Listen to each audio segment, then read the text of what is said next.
ఇక నెక్స్ట్ వచ్చేసి మన మాజీ మంత్రి హరీష్ రావు గారు అయితే మళ్ళా కాంగ్రెస్ పార్టీ పైన అయితే ధ్వజం ఎత్తిండు. ఏందోనైతే ఒకసారి చూద్దాం. ఇక కరెంటులో 50,000 కోట్ల స్కామ్, కరెంటులో 50,000 కోట్ల స్కామ్ చేసిరని చెప్పి మన మాజీ మంత్రి తన్నీరు హరీష్ రావు అయితే అంటుండు. అంటే బీఆర్ఎస్ పార్టీ అధికారంలో ఉన్నప్పుడు వీళ్ళు ఎలాంటి స్కాములు చేయలేరు, వీళ్ళు ఏం చేయలేరు అని ఇట్లా చెప్తుండు.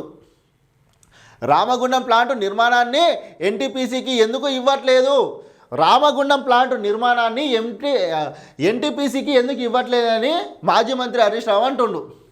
జెన్కో కంటే తక్కువ ధర చెప్పినా ఎందుకు వద్దంటున్నారు, జెన్కో కంటే తక్కువ ధర అంట అయినా చెప్పినా కానీ ఎందుకు వద్దంటున్నారు అని చెప్పి రాష్ట్ర ప్రభుత్వాన్ని హరీష్ రావు అయితే నిలదీస్తుండు.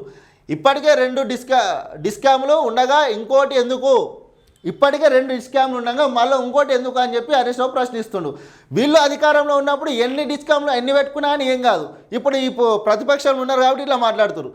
విద్యుత్ రంగాన్ని ప్రైవేటు పరం చేసేందుకు ప్రభుత్వం కుట్ర, త్వరలోనే underground cables pumped storage బ్యాటరీల స్టోరేజీ పవర్ సహా ఇంటర్స్టేట్ స్కామ్లు బయట పెడతామని వెల్లడి.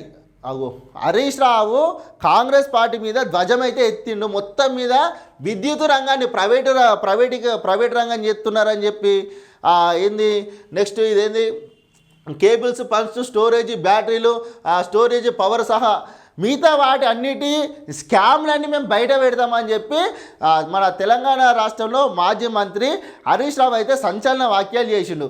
అయితే ఇప్పుడు కాంగ్రెస్ పార్టీ చేస్తున్న స్కామ్లు అని అంటుండు. మరి కాంగ్రెస్ పార్టీ స్కామ్లు చేస్తుందా ఇంకేం చేస్తుందో అది తెలియదు. కానీ హరీష్ రావు గారు మీ దగ్గర ఆధారాలు ఉంటే మీరు ఆధారాలు తీసుకొచ్చి